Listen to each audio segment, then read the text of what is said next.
Good morning, everyone, and welcome to the Sirius Report. Well, Paul, it is one thing to be technologically superior to your adversaries, but it's something else entirely being able to do it at bargain basement costs. And this is exactly what China is accomplishing in the face of a Western doctrine of wholesale restructuring.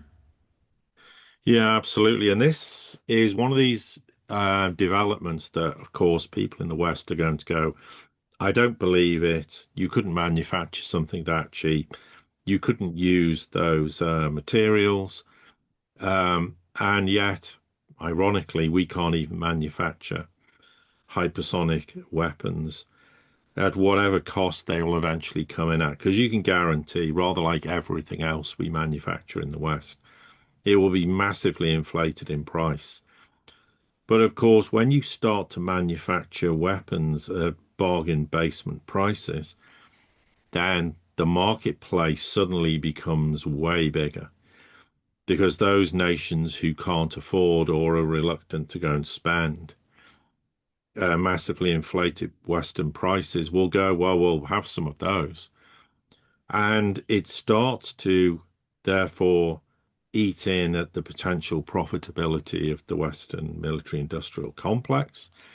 Also, of course, in the process, it's going to continue to raise questions as to how the Chinese can manufacture a weapon we can't manufacture in the West, but also at ridiculously cheap prices. Now, to put this in context, is if you look at what might be termed interceptors in the West, the US Navy SM-6 costs around $4 million each, and THAAD missiles probably, if we take a mean, let's say $14 million per missile. Now, with regards to the hypersonic missile, and bearing in mind this has been in Chinese state media. Now, what I would say is, firstly, the Chinese state media does not advertise something that's not reality. They're not in this game of trying to bluff and counter bluff, the Americans or anyone else. If it doesn't exist, it doesn't exist. If it exists, then they're going to tell us about it. And as ever, there are always several iterations ahead of where they claim to be. So if they claiming they've developed a prototype, they already have the prototype. If they claim they have a prototype and they're beginning testing, they've already finished testing. And if they then claim they're doing tests, then whatever, be it a missile or anything else, is therefore going in the production phase and is ready to be utilized, hopefully in the event it never is utilized. So what are we referring to? Well, it's a hypersonic missile that has a range of apparently 1,300 kilometers. And it's called the YKJ 1000. And it uses materials that you would not expect to find in such technologies, including a foamed concrete in its coating. It's been claimed that it costs less than $100,000 per missile. And of course, if this is indeed the case, then that is transformational on a level you can't begin to comprehend because it totally changes. It's a game changer in terms of hypersonics. It's a game changer in terms of how you would have global missile defense systems adopted by countries who've previously been priced out of it. China can then go, well, we can manufacture them for any global south country. It will change the whole export market. It will massively impact the Western military industrial complex, not least. It will close off markets completely to them, not least because they don't even manufacture them as these missiles, as we said, but more importantly, it's going to start raising questions in the West amongst those buying technologies from the military industrial complex going, hang on a minute. If China's capable of manufacturing this weapon at just under $100,000 per missile, why are you selling them to us, in terms of millions of dollars, or in excess of $10 million in the case of that? So therefore, by introducing that into the international defense market, I mean, it takes China's ability to outcompete everyone else to a whole new level, because the West and the United States is still trying to develop its own hypersonic missiles. And that one has a long range. It's obviously highly destructive capability. It is going to be very difficult, because it is a hypersonic missile, to shoot it out of the sky. And because it costs virtually nothing in real to real terms for a missile, then suddenly the world's going to be it's going to be in high demand, not by NATO countries, of course, or the United States, but by global South countries. And therefore, it is a huge development, and why we're discussing it today. Absolutely. And, when I talked about, I mentioned in the intro about Western restructuring, obviously, Congress has just, at least the House has just passed the bill for Trump's NDAA for next year's defense budget. And that includes the start and projections of his Golden Dome system. Well, when they took a look at what the estimates for the Golden Dome are going to be, we're talking upwards of $7 trillion by 2030. So that's just, barely 4.5 years away. So the US is going to have to do that, and they don't have hypersonics. So what are they doing? And you mentioned a number of different missiles and the costs in relation to some of those. Uh, it's just like the 9X AIM Sidewinder that's used on aircraft is about 500,000 per missile. The AMRAAM is $1 million. Some of the interceptors, like the next gen interceptor missile, $111 million for a single missile that's not hypersonic. And when you take a look at also, you laid the groundwork for this as well. This can feasibly change the entire uh, structure of the balance of power for allies, global South allies like Iran, Venezuela, their own protection and of the South China Sea. They can change the balance of power in any region that they want to. And for all intents and purposes, if you think about it, this is a game changer in missile, not just missile technology, but it's like when the drone came in. And the drone has really certain capabilities, but they're inexpensive and they can wreak massive havoc. Where in the past, artillery, you'd have to come up with somewhere of 100,000 shells or 1 million shells to be able to lay the groundwork for an operation. Now you can just send in 100 drones and cause the chaos.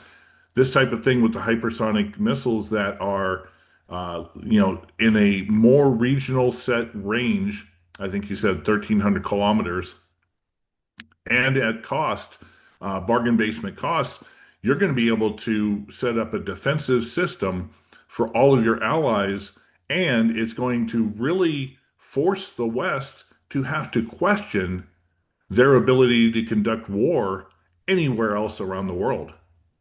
Yeah, absolutely. And if you think about it, it also, yeah, on that basis, makes you start to have to reassess, if you haven't already done so, military power projection, which in the West is a joke anyway, when the Ukraine war proves that. But it will seriously question the viability from Western eyes of all these ridiculously expensive missile defense systems. Because if China's capable of doing this, you could say, well, obviously you're not going to buy them, but you're going to demand that in the future the West produces technology equally as cheaply, which means they have to cut their bottom line enormously. This gives the potential for smaller nations to acquire hypersonic strike capabilities, next to no cost. So, yes, the West is going to talk about its strategic implications. They'll probably try to belittle it and demean it, but they'll be terrified in the process. Also, because it's dirt cheap, you're going to be able to, in production terms, you can produce a lot of them. Because if a missile costs, let's say, $10 million, and you can manufacture one for 100,000 to keep the math simple, well, you can then manufacture 100 of these. Okay, raw materials slightly different, but they are not using raw materials China doesn't have access to in spades, so it's not a problem from their perspective. And of course, the West will go, well, this can't be that cheap and have hypersonic glide capability. Well, by all accounts, it does. But this is going to be change the whole landscape for global South countries in terms of utilizing hypersonic weapons. I mean, and this also is going to raise questions all over the Western world about China's military capabilities, how they can mass produce technology at virtually no cost. And that, therefore, and also questions are going to be said in future. Well, if they can utilize these different, heat-resistant coatings and the entire fabric of the missile using other constituent ingredients, so to speak, then the question is going to be asked in the West, well, why can't you utilize these in your own missiles and make it significantly cheaper? And remember, of course, when we talk about credibility issues, China's defense industry is largely state control. It's on state television. They're not going to make statements unless they're factually correct. Because the Chinese aren't known for puffing their chest out, making grandiose statements, unlike, obviously, the West does, and the United States particularly. And it's very telling that the company who manufactured this, called Ling Kong Tianjing, I think that's the pronunciation, had a visit only a few months ago from the Chinese Vice Premier Zhang. Is that just a coincidence? No, absolutely not. I mean, that's just an endorsement of the fact that they would have known in advance they're going to make a press release regarding this hypersonic missile. And because of it's a highly maneuverable and it has unpredictable trajectory adjustments, that's going to make the interception of it very, very difficult. And of course, those in the West are now looking at the range that it can fly and be utilized, and it places the entire first chain in the south, well, in the Asia Pacific, in the South China Sea, etc., within the range of this missile. So that's going to have the Americans extremely unhappy in the process. So what this proves is not only is China not copying the United States' military capabilities, because the United States doesn't have this, that China is a leading technological development in military terms, in this case, hypersonic missiles, that it can do so at very cheap cost, that it's going to have an enormous marketplace for this. And of course, the other thing is because it's so cheap, they can use it in a swarming capability that is going to completely overwhelm the defense systems of wherever the target is. And that would include missile defense radars, and therefore, they would have to then either admit defeat and go, well, we can't manage to deal with such a saturation scenario, or they're going to have to spend huge sums of money on even more highly expensive interceptors at a rate that is totally unsustainable. Because if you, instead of firing one or two missiles at a target, you fire 50 at them, these missile defense systems or interceptors cannot cope with that in any way, shape, or form. And it's not just China who's been developing these, from what we understand, the Russians are, the Iranians are, the North Koreans are. but it's the radical cost differential using civilian grade materials and basically readily available mass market electronics. And it's that kind of crossover between utilizing civilian grade materials and applying it to a military technology and coming up with a solution. I mean, therefore, is going to make it a game changer, not just for the global south, but also, of course, ironically, it's a game changer and something that's acutely embarrassing and difficult for the West to try and sit there and justify how China's capable of doing this. Because imagine, as another example, if you had a single US cruiser that could spend 250 million dollars worth of these SM-6 interceptors to have to defend against something that might be in its very basic terms a couple of $1 million worth of these hypersonics. I mean, just in economic terms, the imbalance is off scale. That's what you're looking at. And Ken's absolutely right when he talks about how Ukraine showed what low-cost drones could do and how it changed the whole concept of warfare. Well, if you now have a situation where you're going to change the whole concept of hypersonic missiles, imagine what that will do in terms of the balance of power across the world militarily and how it's going to completely upend any idea of the West, NATO countries, the US, or anyone in terms of military intervention. Imagine, for example, if the Houthis were able to have these hypersonic missiles and be able to utilize them in the Red Sea. I mean, they're already wreaking havoc with very primitive missiles. Imagine them being in possession with that. What's that going to mean for US military intervention in these regions? They're already walking away from theaters of conflict. This could be another situation where they have to basically admit there is no way we can possibly afford to engage with this kind of technology because it's going to be worse than humiliating when we're absolutely destroyed technologically and in the theatre of war. We're made to look as we actually are, which is the naked emperor. Two final things I want to go ahead and focus on is it's really fascinating how quickly Trump and the Trump administration has pivoted from almost seeing China as a strong adversary to now recognizing that, you know what, China should just go ahead and have control of its theater of operation, and we're going to come home and focus primarily on the Western Hemisphere. And I think more than any president, especially the first term, him and his advisors have been in communication with China, with Russia on a very constant basis.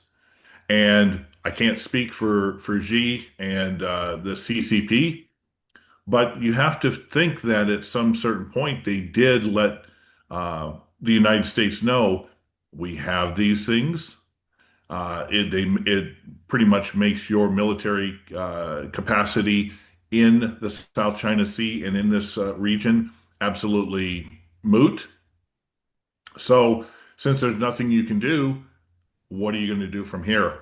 And I think that's why you're seeing suddenly a focus and a move shift away, even to the point where Trump, the vice president, and many of the advisors are going out of their way, especially what happened with Japan recently, to say, "Hey, Taiwan is China.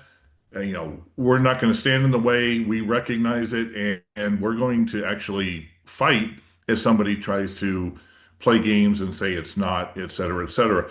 The final thing I would point out here is something like this can be, in many ways, the same thing that nuclear weapons are, a massive deterrent. Because you laid out the scenario. Say a adversary wants to send a flotilla of ships into the South China Sea. Their cost to try to defend those ships is in the hundreds of millions in missile technology, and China just launches 10 at $100,000 a piece. All that has to happen is one to get through, and pretty much that warship is moot.